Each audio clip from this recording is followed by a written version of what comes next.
Kanata and Stittsville sit right beside each other on the map. Similar price range, similar family vibe, similar West End location. So, why do buyers who choose the wrong one end up quietly wondering if they should have bought 5 minutes down the road? Hey, I'm Dwayne Desveaux, Ottawa Realtor with eXp Realty. I've spent a lot of time showing homes in both Kanata and Stittsville. I mean, a lot of time. And I've walked through enough houses in both communities to know exactly what buyers love about each one and exactly what surprises them after they move in. So today, I'm going to give you the honest, practical breakdown, no generic neighborhood tour, just exactly what matters when you're trying to decide between these two homes. Before we get into the details, here's the simplest way I can frame this for clients. Kanata feels like a full suburban city inside of Ottawa. More built out, more amenities, more employment, more everything, but also more busy, more traffic, and more noise. Stittsville feels like a fast-growing family community beside Kanata, quieter streets, newer builds in many areas, and in certain pockets, especially around the main street. It still has that village charm that a lot of people are specifically looking for. That's the starting point. Now let's go a little bit deeper. Quick market snapshot before we get into the neighborhoods, because price matters and I always want to give you the real numbers, no guessing. According to the Ottawa Real Estate Board for March 2026, the benchmark price for a single family home in Ottawa sits at around $698,000. Townhomes sit at $554,000. So both Kanata and Stittsville live within that range. But what that money gets you in each community is different depending on which pocket you're in and what you're buying. I'll break it down as I go. The Ottawa Real Estate Board's market data suggests that Ottawa's market is taking shape. There's improving sales, firmer pricing signals, and gradually tightening inventory. So if you've been sitting on the fence, this spring is worth paying attention to. Now let's start with Kanata. I've talked a lot about Kanata. I actually live there in Kanata Lakes and Bridlewood. I'll keep this tight and focus on what's most relevant to the Kanata versus Stittsville decision specifically. Kanata's biggest advantage is its convenience. It has more of everything: shopping, restaurants, entertainment, and employment. The Canadian Tire Center is there, Tanger Outlets, the Kanata Centrum, it's all there. And if you want to run every errand, catch every Sens game, and grab a dinner without leaving your end of the city, Kanata wins that argument easily. The tech corridor is real too. I mean, Kanata North is home to hundreds of technology companies. If you work in tech or the federal buildings in the West End, living in Kanata can genuinely cut your commute to minutes. Well, that's not nothing. That's hundreds of hours a year back in your pocket. The housing range of Kanata is wide.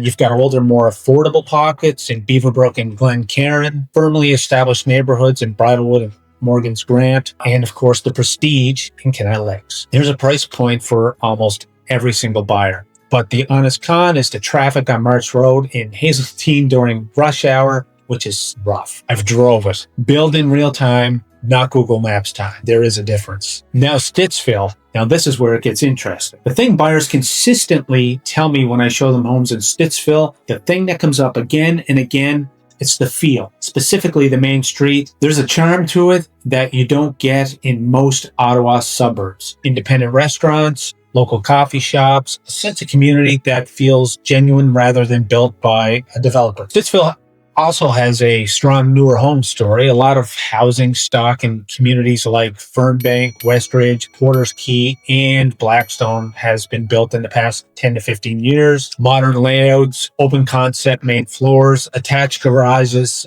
energy efficient builds. And if you want newer construction without going to a brand new development, Stittsville has real options. Now here's the honest con, and I'm going to be straight about this because most agents, they won't even touch it.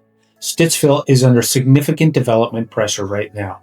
New apartment buildings, especially on the main drag, townhome projects, and even larger developments are coming. If you're buying in Stittsville because you love the quiet residential feel and the village character, you need to look carefully at what's planned around the specific home you're considering, because Stittsville of 5 years from now may look and feel different than the Stittsville you're falling in love with today. That's not a reason to avoid it. It's a reason to do your homework before you commit. And that's exactly the kind of conversation I have with every client when I take them there. Let me tell you about a family I worked with. No names, but this story is very real. A Canadian Armed Forces member getting posted to Ottawa, wife, 2 kids, ages 8 and 11.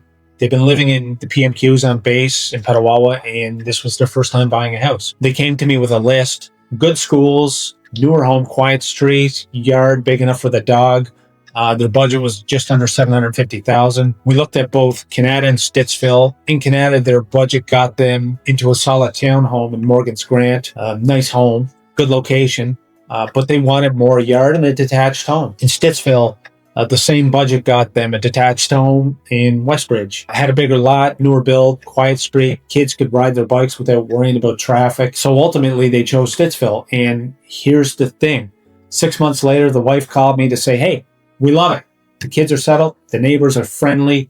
And the community feel is exactly what they were needing after years of base life. For military families especially, that landing soft thing really matters. So Stittsville really delivered it for them. One thing I always make military families and relocating buyers do before they commit is test the actual commute. Not the Google Maps on a Sunday afternoon commute, the real commute, Tuesday morning, 8 a.m. from the driveway of the house you're considering to wherever you need to be. Stittsville is further west than Kanata, and that's just geography. But if you're commuting downtown or East End basis, that extra distance is real. If you're working Kanata North or from home, it barely matters. Know your commute before you fall in love with the listing. So here's how I actually help buyers decide. Kanata is your neighborhood if you work in the tech or the West End, you want a short commute, and you want housing across a variety of price points. You want maximum amenities close by, or you want an established neighborhood feel with mature trees and community roots. Stittsville is probably your neighborhood if you want newer construction with more yard, more space for the money,